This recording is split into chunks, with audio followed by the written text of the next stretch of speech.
Remember that guy that I had sitting in that box in that room? You recall that guy, that stick figure? This guy, he's still there. He's been there all week, sitting in that room, breathing in those particulates and stuff like that. Except this time, in that room, there is asbestos present. And instead of particles, like dots, particles, he's got fibers that are in the air. These fibers are very tiny. They're microscopic. They're very tiny. They're so tiny that they tend to not settle out in the air very easily. They could float in the air for days, literally, if there's people walking through, if there's a little bit of air currents in there and stuff like that. So these asbestos fibers are distributed throughout this room. So where are we interested in measuring these asbestos fibers?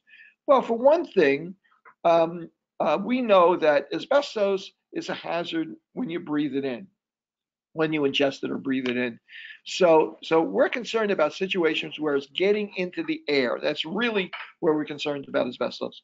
If we had a wall, right, let's say this has got a wall back here, and inside this wall there's asbestos fibers, right? But that wall is thoroughly sealed up, encapsulated. We're not very worried about those on the immediate basis, right? This guy's going to take a hit when he sells the house, right? Because the asbestos probably need to be cleaned up, or the owner will want a discount or something like that if he's going to clean it up, right? But as far as being a hazard is concerned, if it's in the wall, if it's embedded in the floor tiles and they're in good shape, if it's in those cement shingles that they call transite on the front of the house, you see a lot of old houses have these kind of cement shingles. They paint them all sorts of nasty colors, right? But you can see that they're not wood; they're actually cement. That's transite, that's cement with embedded fibers in it, embedded asbestos fibers in it. That's a hazard because when you go to paint the house, you scrape the old paint off and you can get those fibers airborne, right? So you can release those fibers into the air. But ordinarily, if you don't disturb it, they're embedded in the transite. So it's not like you're required to remediate it. A lot of people throw siding over the top of it or something like that, so they don't have to look at it and deal with painting it anymore, right? So it's really the stuff that gets into the air. So when does it get into the air? It gets into the air in specific situations. When we do demolition, when we take a building down, right? You see they're not exactly gentle with this stuff, right? When we do demolition, they damage material that has asbestos fibers in it. If you have a room where asbestos fibers are wrapping a pipe for insulation, right? As people brush past it, you may notice sometimes that it will be damaged because people carry boxes past it. They hit the boxes, and every time somebody goes past it, they break a little bit off, and it gets into the air, and so on and so forth. Floor tiles, if they really start to deteriorate, sometimes they can release some of it into mud. Not usually, but sometimes. So there's a lot of reasons why it can get released into the air. The main reason is when you're nowadays is when you're doing demolition work, when you're disturbing it.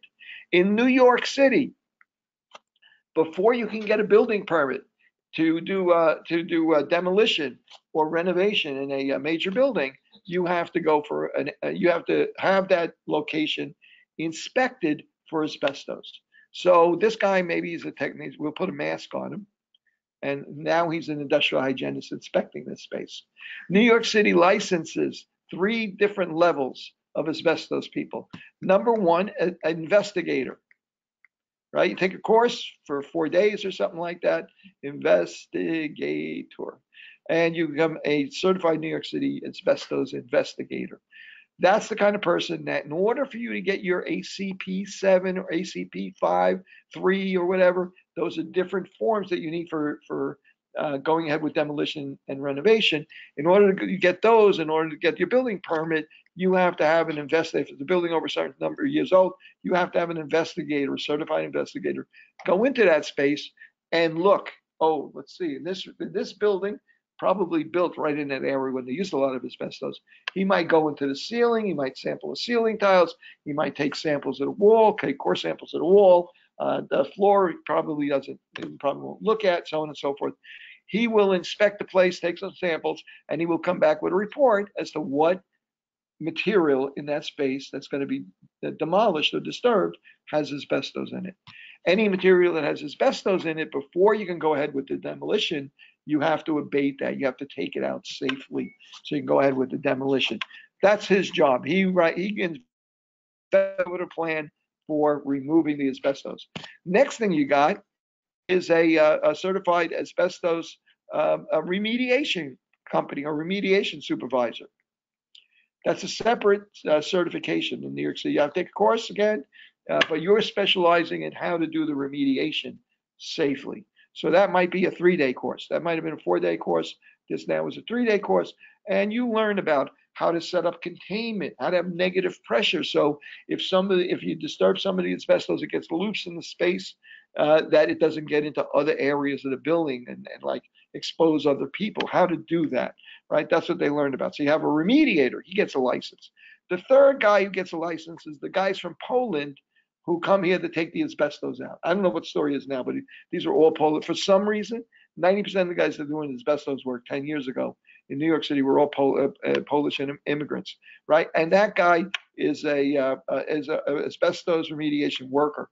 Worker takes a 2-day course, mostly on how to protect themselves, personal protective equipment, how to do what techniques to use, wet removal, spray it with a wetting agent, so on and so forth, things to keep themselves safer, how to handle the equipment, how to go in and out of the space safely, how to bag the material, so on and so forth. And so that's what these guys do. So really, one of the places that you're really interested in monitoring the asbestos levels is inside that workspace, right? For instance, another place you might want to monitor it is outside of that workspace to make sure the asbestos fibers are not getting out. And the third place you might want to test it again is when the work is completely done before the next crew comes in to do their work. You want to make sure there's no asbestos in the air, and that's called clearance sampling. And you would go into the space and you would take samples to see if the asbestos fibers are not zero. We never really get to zero, but if they're below a certain level where you can say that this has been properly cleaned up, there's not a lot of fibers in the air. So now it's safe for other people to go in here and open the space up again, right? So there are a lot of instances where you would want to measure this. Occasionally, very often, those are area samples, right? Because really what you're trying to do, usually the abatement people are using full face respirators, they're using supplied air, and so on and so forth. They're not wearing the dust mask, right? So you're attempting to protect them completely from this exposure. You might, if you're doing a research on this, you might attempt to sample inside their respirators to see if they're being exposed, even though they're wearing the respirators. But for the most part, most of the sampling that you do in this kind of situation is area sampling, inside, outside, and then also for remediation, right? So there are companies that do it. As it happens, the investigator cannot work for the same company as the people who do the remediation. It's got to be separate. Can't be the same group of people doing it, right? For a lot of obvious reasons, involving corruption and false reading, falsifying readings and so on and so forth. So we need to know how much asbestos fibers are in this air, and we want a concentration. Except when we were dealing with particulate material, we were happy to get the concentration of the material in the air expressed as a gravimetric analysis, right? In other words, how many milligrams of dust, how much weight of dust per cubic meter of air, right? Well, with asbestos fibers, the fibers themselves, the fibers themselves are not going to weigh very much, number one. They may not impact the weight very much, even though they could be at a dangerous level. But in addition to that, we're really interested in those fibers themselves, not what they weigh. So with asbestos, we do an actual count. We're not going to do by weight, we do an actual count. How many fibers are there in every cubic meter of air? Well, in fact, we do it even a little bit more rigorously. Instead of per cubic meter of air, we do it per cc of air, or that's a millionth of a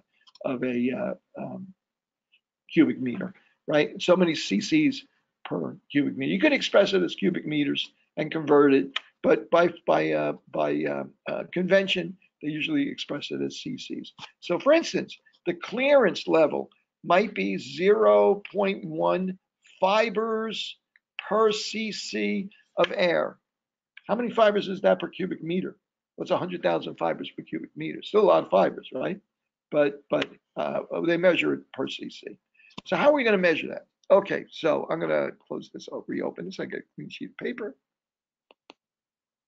How are we going to measure? We're going to do it very similar to the way we did the gravimetric analysis, except we're going to do a count. When we did the gravimetric analysis, we used this 37 millimeter cassette with little tabs on either side. We pulled air in, we used a pump. We pulled air in through a filter, a 5 micron filter, and we captured that material on the filter. We weighed the filter before and after to see the increase in weight, right? And then we knew how long we ran the pump and what volume of air we sampled the pump. So we know what weight of material was in what volume of air that we were dealing with. We're going to do something very similar with asbestos, except we use a different shape cassette. We use a cassette that looks something like this, right? And the shape of that, it's only 25 millimeters across as opposed to 37, right? And it's longer and narrower. Well, on this one, we often don't use it open face. We just open the plug at either end and collect whatever dirt, because we really don't care if the dirt gets caught on the middle of the filter, the edges of the filter. It doesn't matter. You're just going to weigh them anyway. It's not going to impact the weight. With asbestos fibers, we're going to take the filter that's at the back of this thing, and we're going to actually take it, and we're going to look at that filter and count asbestos fibers. It would take us a bazillion years to count every asbestos fiber on here. Nobody would ever do it. So what we do is we look at very small areas randomly selected around this filter, right? Say 20 of them. And we count how many fibers are in that tiny area. And then we find the average of those 20 areas, right? To figure out what the average is for that was in those spots. So since we're doing it randomly like that, it's important to us that the fibers get deposited on the filter evenly, not just in the middle. That's why we do it open-faced, right? And why it has a long, narrow passage back to the filter, so you get nice laminar flow, and it goes in there, and all the filters are spread out easily over the filter, right? In fact, when they actually take the sample, they take the filter, they actually only cut out a small wedge, because it's hard to fit. It's easier than fitting this whole thing on a microscope slide. You want to take a small wedge, and even in that wedge, they could take 1,000 samples if they wanted to at that size that they're looking at, right? But they only do 20, right? Doesn't matter which wedge you take, because presumably they've been evenly dispersed on this filter. Okay, so now we run our pump. Let's say we run our pump for 2 hours. And our pump is running at 1.5 liters per minute. Well, that's 120 minutes times 1.5 liters per minute. Minutes cancel out. So 120 times 1.5 is 180 liters has been pulled through this filter. Okay, everybody's comfortable with that? So now I know how much air I sampled, but now I have to figure out how many fibers were in that air. So I take my filter, and I'm looking at it here, right? And I'm under my microscope. Here's my microscope over here.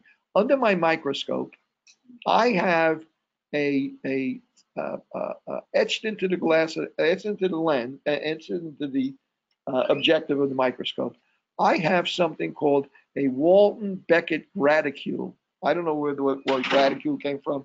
I don't have any idea. I don't care. But basically what it says, it looks something like this.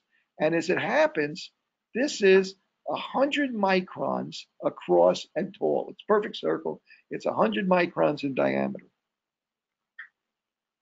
100 microns.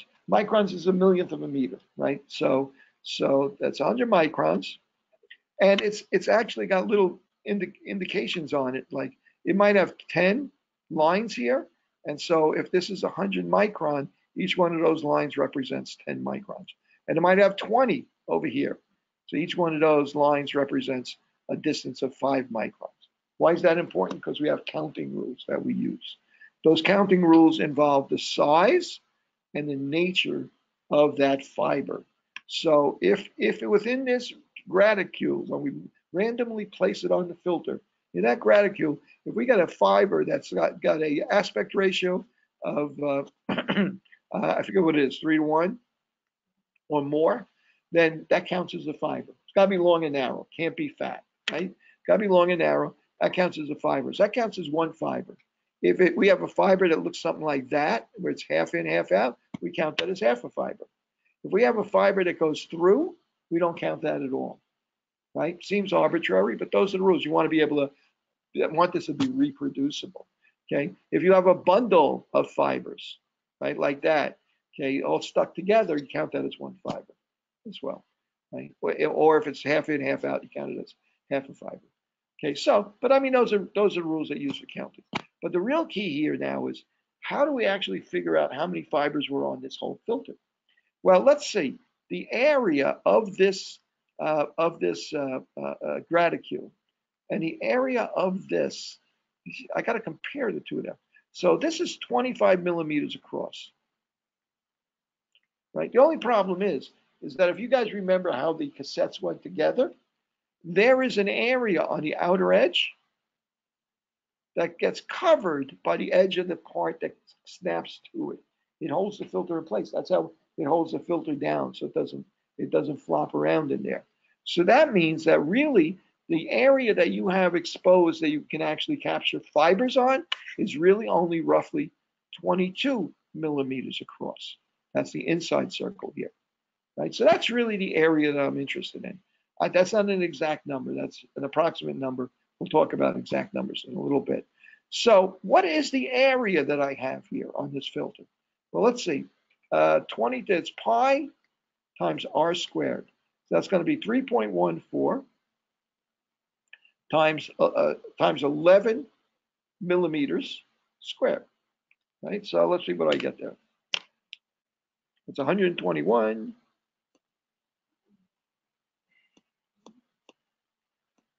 times 3.14 is equal to 300, and I'm going to call it 380. That's 380 millimeters squared, square millimeters, right? Okay, so let's look now just at our graticule, okay? If we look just at our graticule is 100 microns across. How many millimeters are 100 microns? Let's think about this for a second. This is 1 micron is a millionth of a meter. A millimeter is 1,000th of a meter.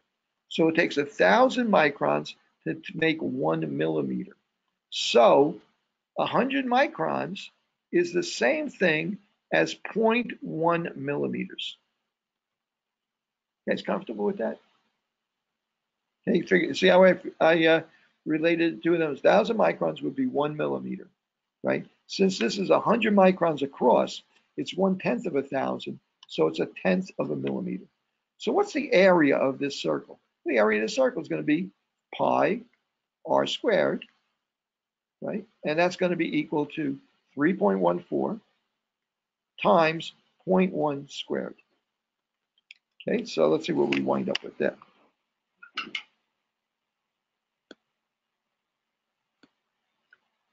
.14 times 0.1 times 0.1.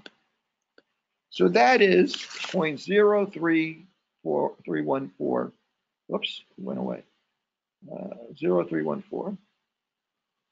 0.0314 millimeters squared. Millimeters squared because I converted to millimeters, yes. No, that's pi times the pi times the. Oh, did I? You're absolutely right. My goodness, thank you very much. Somebody's listening. Somebody here. How many? 2, 4, 6, 8, 10. No, don't put your hand up now and tell me that you caught that. Somebody here is listening. Very good. It's actually 0.05 millimeters. 0.05. So let's do that calculation again. Okay, excellent. Very good. 0.05. Oops. 0.05 times 0.05 equals, okay, times 3.14 equals 0.00785. 0.00785 millimeters squared.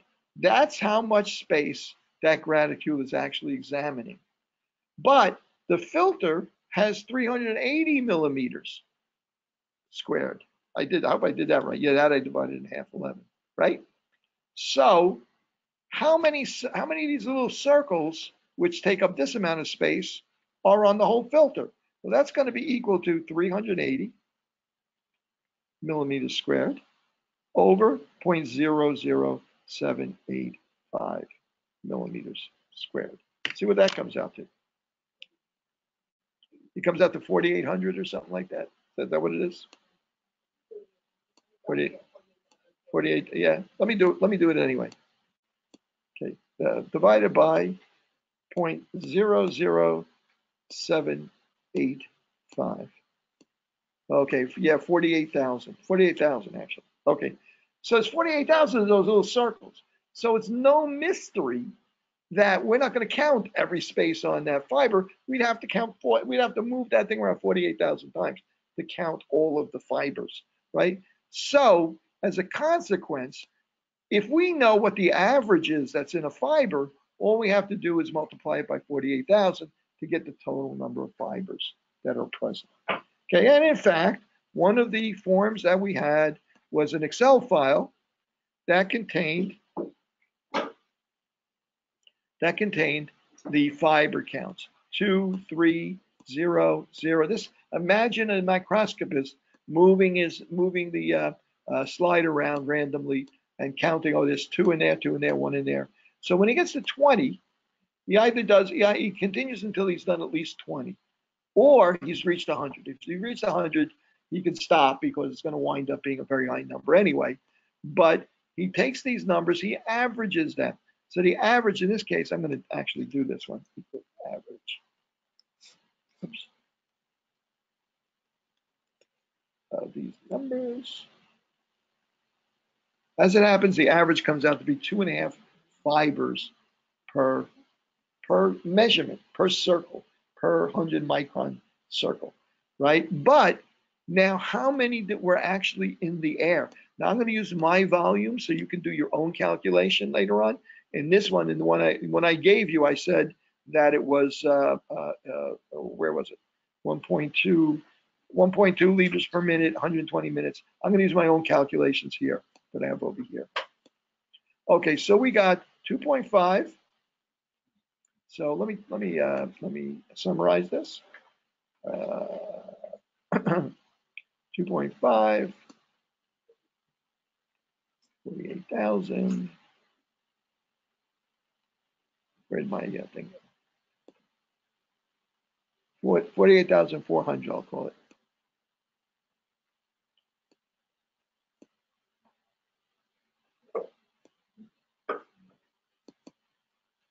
You're thinking of a modern classroom that had outlets everywhere, right?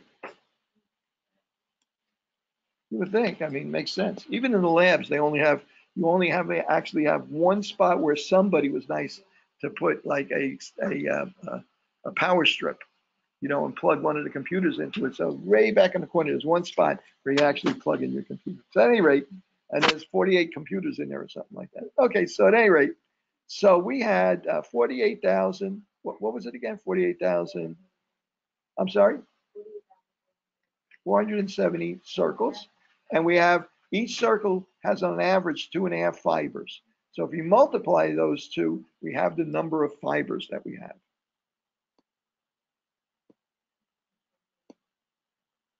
Okay, so we got 48,407, right, times 2.5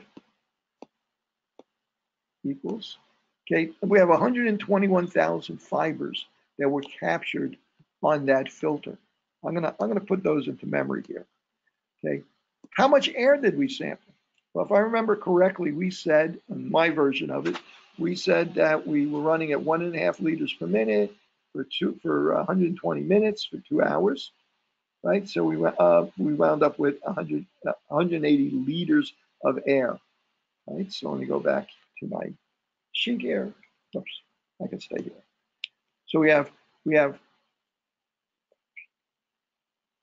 Let me get my number off of here. Oh, I lost it. Core memory. Oh, where'd it go?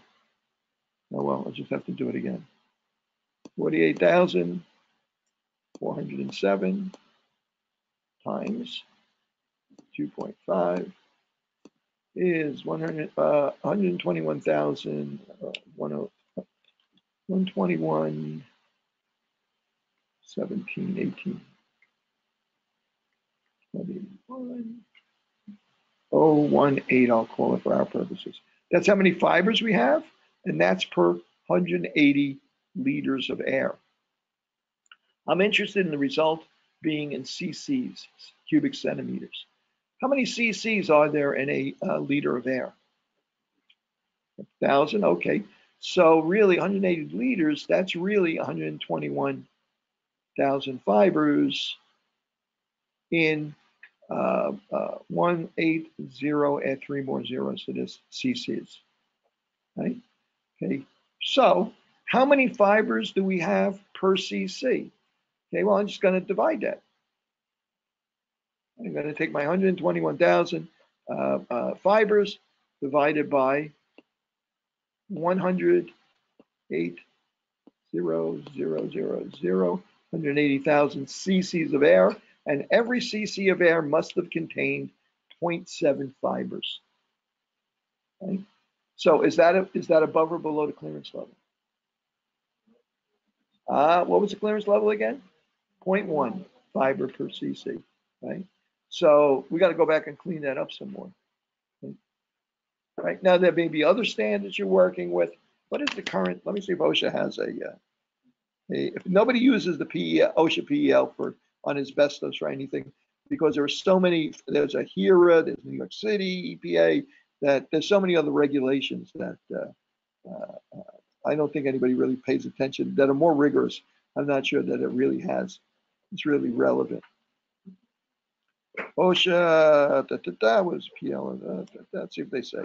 And the permissible exposure limit is the same, 0.1 fiber per cubic centimeter of air as an 8-hour time weight of exposure, with an excursion limit of 1 asbestos fiber per cc over a 30-minute period. Okay, so I mean, are you guys okay with that calculation? It's really not that hard. The only thing you got to wrap your head around is, number one, I have to figure out how many fibers were present in the sample that I took, in the air that I pulled through that filter, and how much air did I pull through that filter. And then convert the amount of air you pull through that filters into cc's, and then just divide that into the number of fibers that the whole filter had. And the whole filter had the average of any individual 100 micron circle multiplied by the number of them, which is 48,000.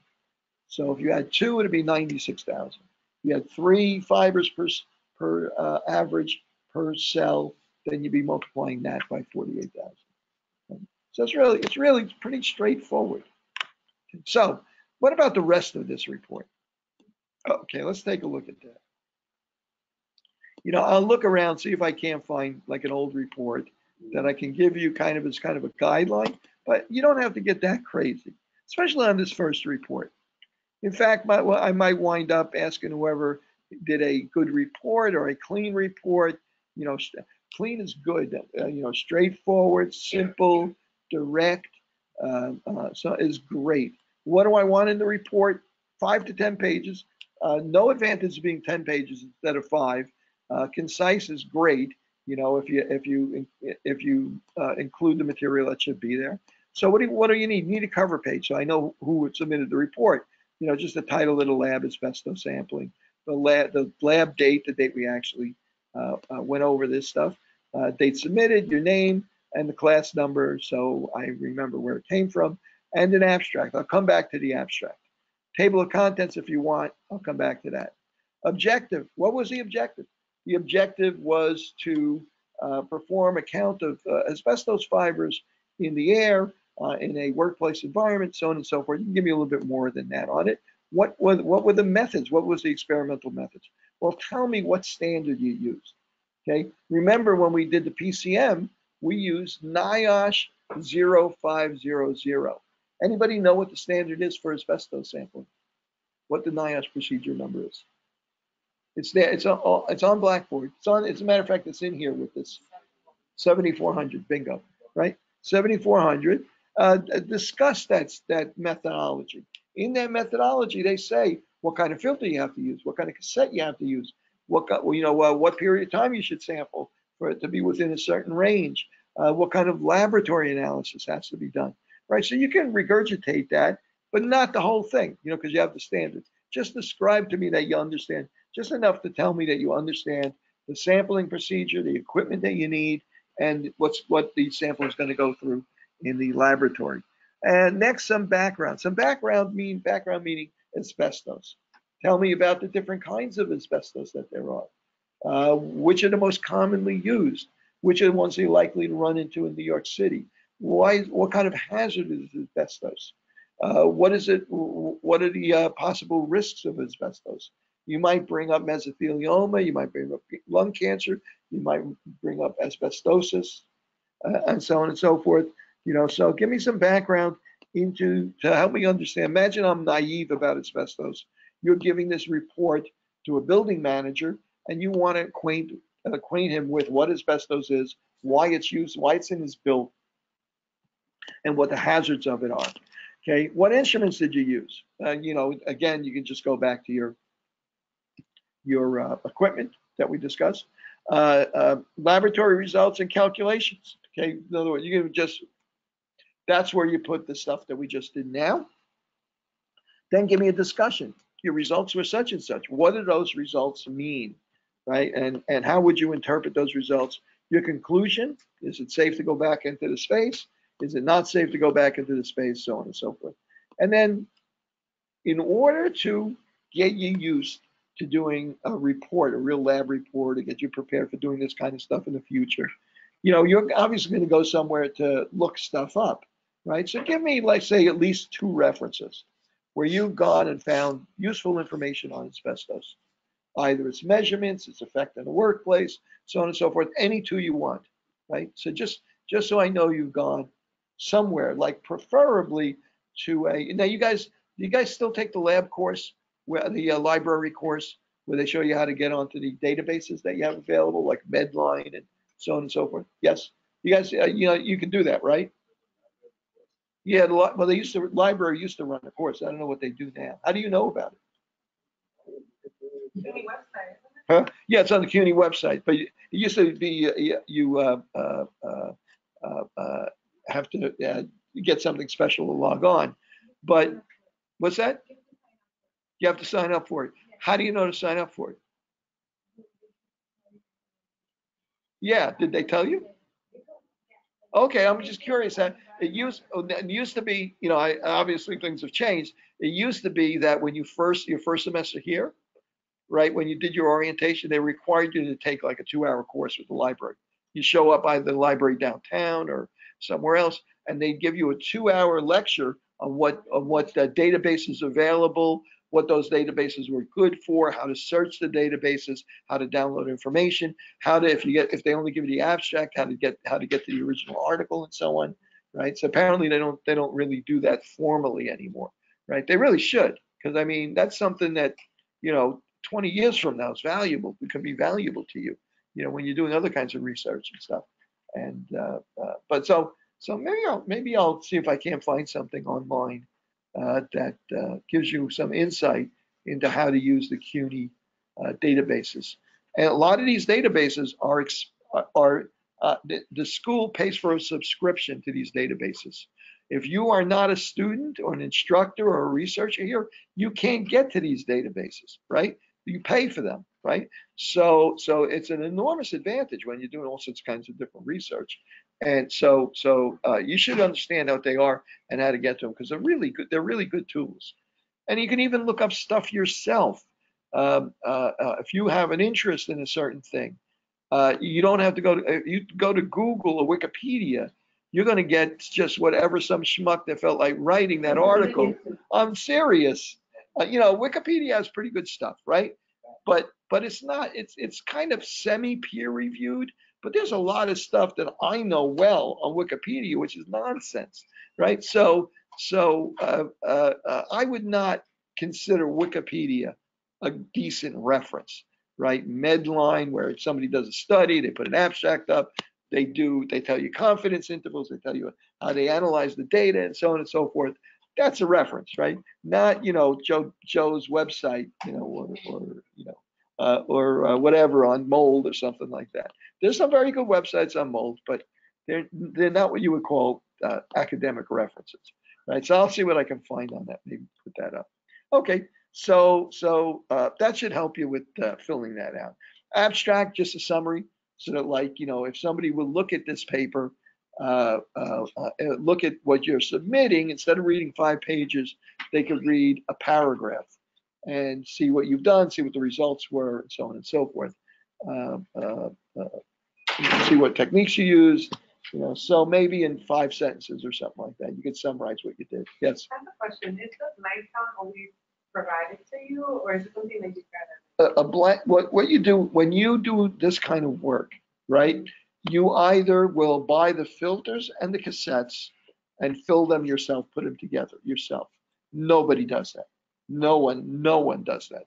They send away to a lab supply company, and they get a box with 100 of these 25 millimeter cassettes with the filter already in them, right? So presumably there are no fibers on that filter, right? So part of the standard, when you look at 7400 and read the standard has a formula for how many blanks you should provide. Well, what's a blank? If I'm going to be testing this floor, I may have to take a sample here, sample outside the hallway, sample over there, sample back here, and so on and so forth. I might take 10 samples, right, to test different areas of this floor. Now, I'm also required to probably, and my guess is, if you look at the standard, probably required to provide at least 2 blank samples for every 10 regular samples that I take. What's a blank sample? A blank sample is that when I calibrate my pump, when I open the cassette, connect it, put it on the stand, and so on and so forth, I do everything with that cassette that I did with my real sample, except pull air through it. Why do you do that? Because maybe there's some asbestos in the air. Maybe there's some dust on the table here, right, that contain a little bit of asbestos. And as I'm working with the cassette, I accidentally contaminate it with a little bit of asbestos, right? So then if the blank has asbestos on it, you have 2 options then.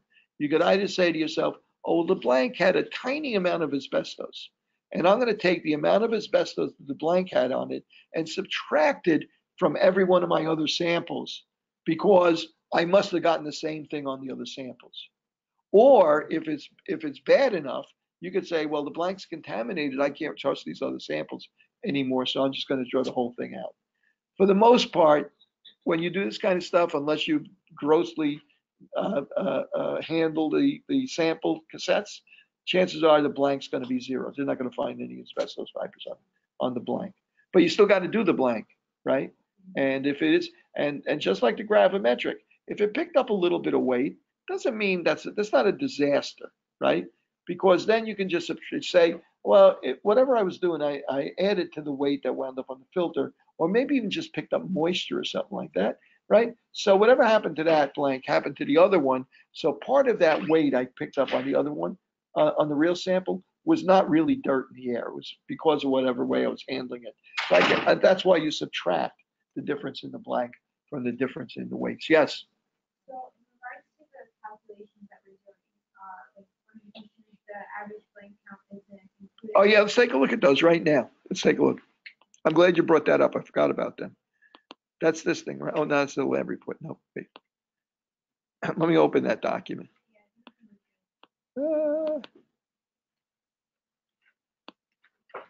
Okay. Okay, so we have first of all, area of a 25 millimeter diameter filter. You know how to do that, right? Pi r squared, right? You can figure that out. Area of a 22 millimeter filter, which is really what the real area is, right? We just did that. Area of a 100 micron diameter field. We just did that. Number of fields per 22 millimeter area. We figured that out was 48,000, right? Given the following data, calculate the concentration in fibers per cc. So the average count was 3 fibers per cc. Filter area was as we figured it. The field area was as we figured it, right? Using these two, you can figure out how many fields there are. That's the 48,000, right? The flow rate was 1.4 liters per minute. The sample time was this. What's the average?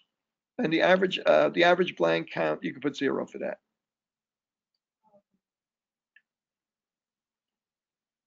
Okay. Average blank count isn't given, just assume 0. Yeah, go ahead and 0. Given the following, calculate and then calculate the average fibers per calculate the average fibers per cc. Yeah, well, you can put in 0 for that. If I didn't give it to you, put in 0. Put in calculate average fibers. So how many fibers? You have 3 fibers times 48,000, 400 and whatever, 410,000, whatever it was, right? Times the number of fields, right? Divided by the amount of air in cc's. 1.4 times 112 times 1,000 to convert it from liters to cc's. Okay. Given the following data, calculate the required sampling time. Average. Oh, see, now you want to know something. I didn't give you all the data in these things, did I? Oh my goodness. Okay. Yeah, let me do this. Let me make something up right now. Concentration. How about 2? Let's put in 2. Okay. Let's put in 2 there. Let's put in 2 there. And assume the blank is 0. Okay, so now this is backwards, right? This is a bit backwards. Okay, so now you know that the flow rate was 3 liters. You know that you got 1.4 fibers, right? Okay, and the concentration was 2 fibers per cc. Okay, so you know how many fibers you had? 1.4 times 400 and whatever, 48,000, right? Yeah, use whatever we just calculate, because it's always going to be the same, because it's always going to be area 385 millimeters squared divided by the area 0.00785 millimeters squared. It's always going to come out to the same number, right? It's going to come out to the same number. Number of fields are going to come out the same here. So number 7, you added an extra 5, right? Yeah, hang on a second. Let me finish this one first. Okay, so you got 1.4 fibers per field. You have 40, whatever it was, 48,000 fields. You multiply 1.4 times 48,000, right? So that's how many fibers you have, say 96,000 fibers. And then you go down here and say, let's see, the flow rate was, how much air must I have sampled if the final concentration was 2 fibers per cc? Well, you can use what you know about the number of fibers and the fact that you wound up with 2 to look at that equation, number of fibers over cc's, to get a ratio of 2. So that'll tell you how many cc's of air that you had to pull through the filter. And you can convert that to liters. And since you're running at 3 liters per minute, you can use that to figure out how many minutes you have to run the pump to sample that many liters of air. You want me to do that again? Okay. Here. I did not intend to spend this kind of time on this, but okay. Let's close this, get this out of the way. 48,400. I'm going to take one latitude with this, and that's, I'm going to round numbers here. Okay. Okay, let's take a look at this. Okay, so you got 1.4 liters, 1.4 fibers per field. Okay, and you got, let's see, and we got 48,401 fields, right? So how many fibers do you have? You have 1.4 times 48,000. Okay, I'm gonna round that off for my own purposes. Clear. 1.4 times 48,000. So there are 67,200 fibers. Okay, now The concentration of fibers in the air that we sampled is 67,200 fibers over the number of cc's that we number of cc's of air that we sampled, right? So we don't know that right now, but I do know that the ratio comes out to be 2 fibers per cc, right? So in order for this to be 2, this has to be half of what this is, right? You can always cross multiply. 67,000 times 1, x times 2, divide by 2, right? Okay, so x has to be 67,200 over 2, which is 33,500, yeah, 500 cc's. How many liters is that? That's move the decimal place over 3 places. That's the same as 33.5 liters of air. Okay, how fast were we running the pump? We're running the pump at 3 liters per minute. In order to get 33.5 liters, 33.5 liters, right? Out running this at 3 liters per minute, 3 liters per minute, right? Okay, let's see, liters cancels out. This comes to the top. 3 into that is 11.16 minutes. In order to get this level of fiber, 2 cc's, 2 fibers per cc, we would have run the pump at this speed for 11 minutes. Run it for 11 minutes, you wind up with your 33.5 liters. Which is, how do we know 33.5 liters? Because that's how much we would have needed in order this to be 67,200 fibers, in order for it to be 2 fibers per cc. What's the last one? Given the following data, calculate the average count. There must be a twist in that one too. Let's see what the twist is. Filter area, that's all. Hang on a second. That is wrong. That's the filter. Filter area is the same as all the others. Flow rate is 2.5 liters per minute. The sample time is 480 minutes. The concentration is 0.1. The concentration is 0.1 fibers per cc. Oh, this one's tricky. Okay. Okay, let's think about this. What do we know about this? We know that there's 48,000 fields. 48,400 fields. We know that we sampled, how much did we sample? 2.5 liters per 2.5 liters per minute for 480 minutes, right? So let's calculate that. Where'd my calculator go? 2.5 times 480 equals, we sampled 1,200 liters. That's 1,200 liters of air. Okay. Okay. And the concentration was 0.1 fiber per cc. Okay, so how would we get to that concentration? We would get to that concentration by saying 48,400 times the number of fibers per field, right? The average count, in other words, the fibers per field, that's our average count, divided by the amount of air that I pulled through in cc's. I pulled through 1,200 liters, which is really, I'm going to add another 3 zeros, which is really 1.2 million cc's of air, right? So the only thing, and I know that that concentration came out to be 0.1 fiber per cc. So the only thing I don't know is the number of fibers per field, right? One of the things you can do, if you find this puzzling, just use the formula and fill in what you know. I think the formula is also accessible. It's on Blackboard, so yeah, it's also here. Here you go. Okay, here you go. Here's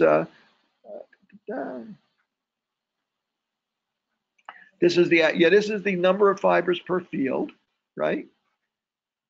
Well, you want the formula is even more complicated than you really need, right? Because the areas here, the areas here can't, you already know. You substitute a number for that. Time times rate times 1,000. This part is your liters on the bottom. This part is your number of fibers total that you counted, right? So I don't like that formula. I'll give you a simpler formula to use there. I'll post this. Is that, yeah, it is one. Good. Right. Good. Yeah, use that instead. It's a little bit simpler, easier to understand. But you see how I got to this? Right? That's where that numbers comes from. Right? Say it's 48,400 fields. The average number per field you'd be multiplying these two in order to get the total number of fibers. And then divide by the amount of air that you sampled in cc's, which I converted from liters into cc's by multiplying by 1,000. And this ratio turns out to be your concentration, which was given at 0.1 fiber per cc. It's like any formula. If you know everything except one thing, you can solve for that one thing, right? Or then you could just say 0.1 times 1.2, 1.2 million, right? And is equal to x times 48,400. So that goes on the bottom here.